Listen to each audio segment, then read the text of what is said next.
แคนดี้เทพธิดาวงศาอายุ 4 ปี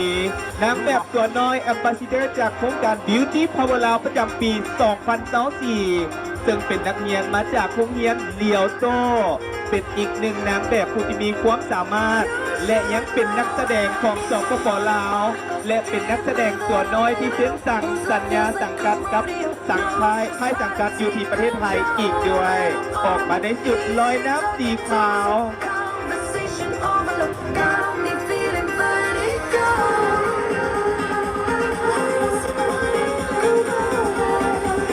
และไปต่อกันด้วยนางแบบคนที่สอง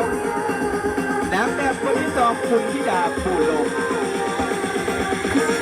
คุณธิดาปูลมหรือน้องกวางอายุเพียง 5 ปี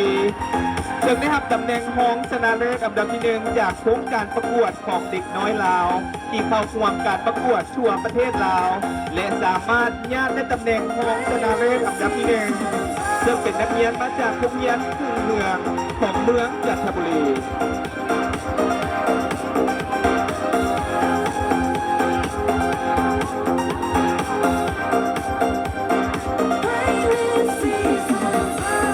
และไปต่อกันด้วยนางแบบตัวน้อยคนที่ 3เบลิซาอินซานอายุ 6 ปีจึงได้รับตำแหน่งชนะเลิศอันดับที่ 1จากโครงการประกวด Beauty Power ลาวประจำปี 2024 ตำแหน่งมินิมิสอินเตอร์เนชั่นแนล Beauty Power ลาวประจำปี 2024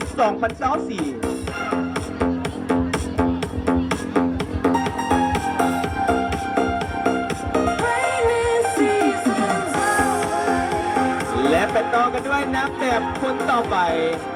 อรัญญาเพิ่มพิกูลหรือน้องเลดาอายุ 7 ปีจนได้รับตำแหน่งพิเศษจากโครงการ Beauty Power ลาวประจำปี 2024 และเป็นนักเรียนมาจากโรงเรียนโลโก้สิงห์คำ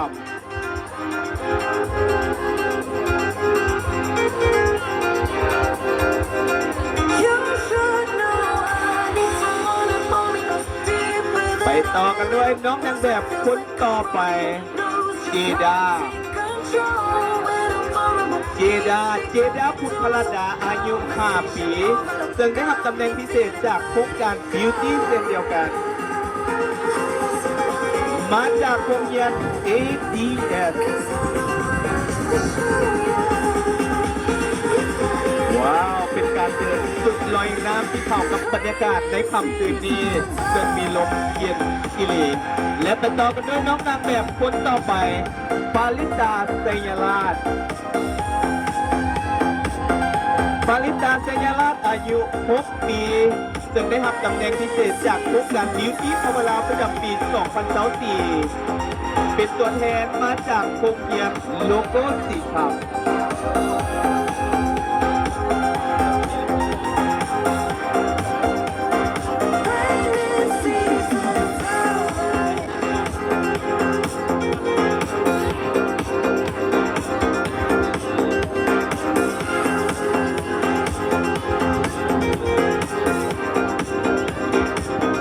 ต่อกันด้วยน้องนางแบบคนต่อไปหอมพระจันทร์ดวงสวัสดิ์อายุ 8 ปีซึ่งได้รับตำแหน่งพิเศษจากขออภัยได้รับตำแหน่งชนะเลิศอันดับที่ 1จากโครงการประกวดจากกลุ่มเยาวชนศูนย์การสาวหนุ่มประชาชนปฏิวัติลาวและเป็นผู้ที่คว้าตำแหน่งชนะเลิศอันดับที่ 1มาจากประเทศอินโดนีเซียมินิมิส World of the World 2024 from Indonesiaไปต่อกันด้วยน้องนางแบบคนต่อไปน้องเทวลินอายุ 7 ปีจนได้รับตำแหน่งพิเศษจากโครงการ Beauty ประจำปี 2024 ออกมาได้สุดลอยน้ำนางฟ้าตัวน้อย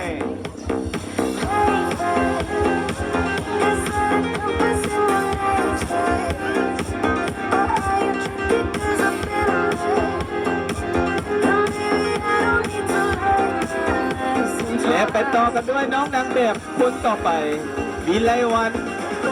ไซสมบัติหรือน้องตามิวอายุ 7 ปีจึงได้รับตำแหน่งพิเศษจากโครงการ Beauty Power ลาวประจำปี 2024 เป็นตัวแทนมาจากโรงเรียนทุ่งเมืองจันทบุรี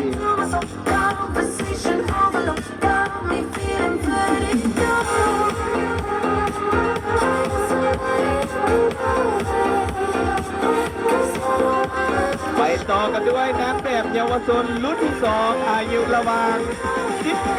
11-12 ปีน้ำหวานพ้นจากธรรมจักรอายุ10 ปีซึ่งได้รับตำแหน่งชนะเลิศอันดับที่ 1จากโครงการประกวด Beauty Power Lao ประจำปี 2024ตำแหน่ง Little Miss Universe Beauty Power Lao ประจำปี 2024และได้ถูกแต่งตั้งเป็นตัวแทนของเยาวชนลาวเข้าร่วมการประกวดอยู่ที่ต่างประเทศและสามารถคว้าได้ตำแหน่ง Shining Star นางงามผู้ที่มีรูปลักษณ์หรือจะสามารถต่อยอดเป็นดาราในอนาคตได้ไปต่อกันด้วยนางแบบตัวน้อยเยาวชนรุ่นที่ 2เอลินาบินาภาส่วนมีใสเอลินาบินาภาส่วนมีใสอายุ13 ปีซึ่งได้รับตำแหน่งชนะเลิศอันดับที่ 1มาจากประเทศอินโดนีเซียตำแหน่ง Pretty Skin of the World ประจำปี 2025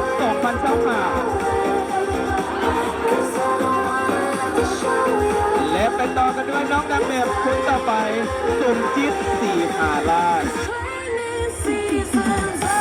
สมจิตศรีหาราชอายุ13 ปีซึ่งได้รับตำแหน่งชนะเลิศอันดับที่ 1อยู่ที่สปป.ลาว Little Miss International Beauty Power Lao ประจำปี 2024นางแบบคนต่อไปเดือนงามจันทวีไส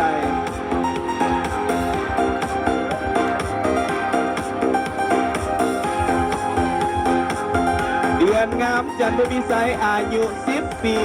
ซึ่งได้รับตำแหน่งชนะเลิศอันดับที่ 1จากกลุ่มเยาวชนศูนย์การสาวนุ่มประชาชนปฏิบัติลาวในปี 2021มินิมิสยูนิเวิร์สบิวตี้พาวเวอร์ลาวประจำปี 2021และไปต่อกันด้วยน้องนางแบบหรือนางงามเยาวชนรุ่นที่ 3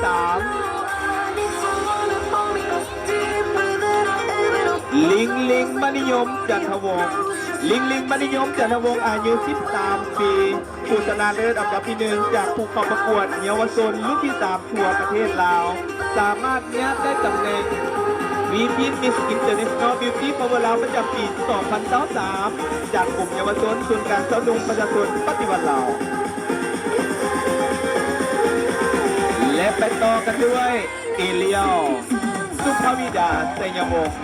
อายุ12 ปีซึ่งเป็นผู้ชนะเลิศอันดับที่ 1จากกลุ่มเยาวชนส่วนกลางสนุกประชาชนปฏิบัติลาวของเยาวชนรุ่นที่ 2และได้ถูกแต่งตั้งเป็นตัวแทนของเยาวชนลาวเข้าร่วมการประกวดอยู่ที่ประเทศอินโดนีเซีย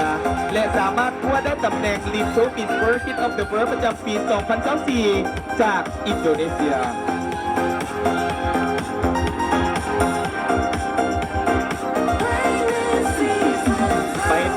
ด้วยนายแบบชายตัวน้อยสุภาวิวัฒน์ไสยวงศ์สุภาวิวัฒน์ไสยวงศ์อายุ8 ปี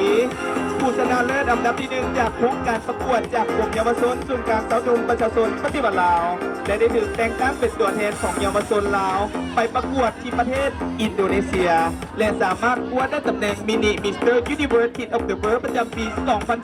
2024ไปต่อกันด้วยนายแบบคนต่อไป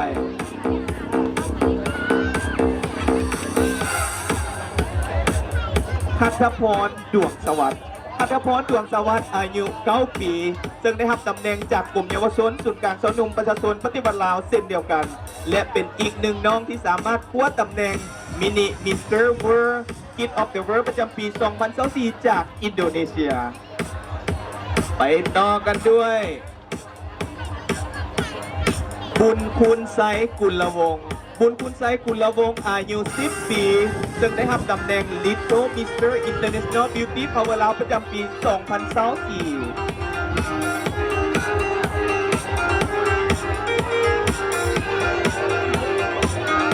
ไปต่อกันด้วยน้องนายแบบชายวีโก้คำลาวงศ์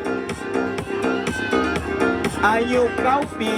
ซึ่งได้รับตำแหน่งชนะเลิศอันดับที่ 1จากโครงการ Kid of the Year ประจำปี 2024 Little Mr. Universe Kid of the Year 2024ไปต่อกันด้วยน้องนายแบบ เกตสุวรรณหมู่ลมเกตสุวรรณหมู่ลมอายุ9 ปีซึ่งได้รับตำแหน่งมิสเตอร์แอมบาสเดอร์จากโครงการ Beauty Power ลาวประจำปี 2024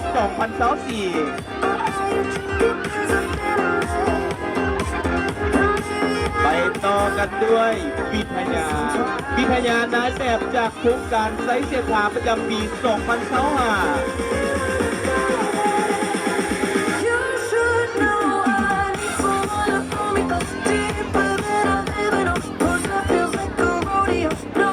และไปต่ออีกน้องหนึ่งนายแบบตัวแทนจากเมืองไซส์เสียขาที่เข้าร่วมงานกิจกรรมโครงการประกวดและเป็นอีกหนึ่งน้องที่สามารถคว้าตำแหน่งชนะเลิศอันดับที่ 1จากโครงการไซนิดนิวเยียร์ประจำปี 2025The last but not least, please welcome Mr. John, the model from Nigeria, and the model from Mr. and Miss Beauty Power Laos Company, also Mr. Ambassador Beauty Power Laos 2025.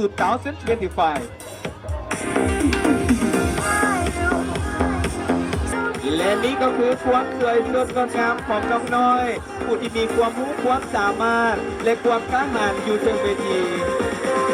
สำหรับลูกหลานคนใดมีอายุระหว่าง 4 ปีขึ้นไปเพราะว่าจะเป็นหญิงเป็นชาย สามารถเข้าร่วมกิจกรรมโครงการของพวกเขาได้ซึ่งพวกเขาเปิดรับสมัครฟรี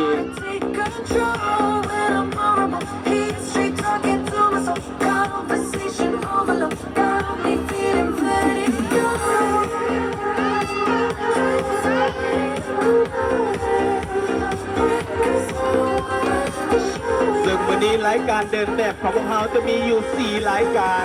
และมีรายการแสดงละครขึ้นเวทีอีก 5 รายการ ซึ่งรายการของพวกเขารายการนี้เป็นเพียงรายการทำกินเท่านั้น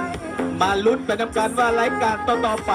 จะมีสีสันและมีความน่าฮักหลายสำใจสำหรับรายการที่ 1ในครั้งนี้ข้าพเจ้าต้องขอเชิญน้องๆพักผ่อนได้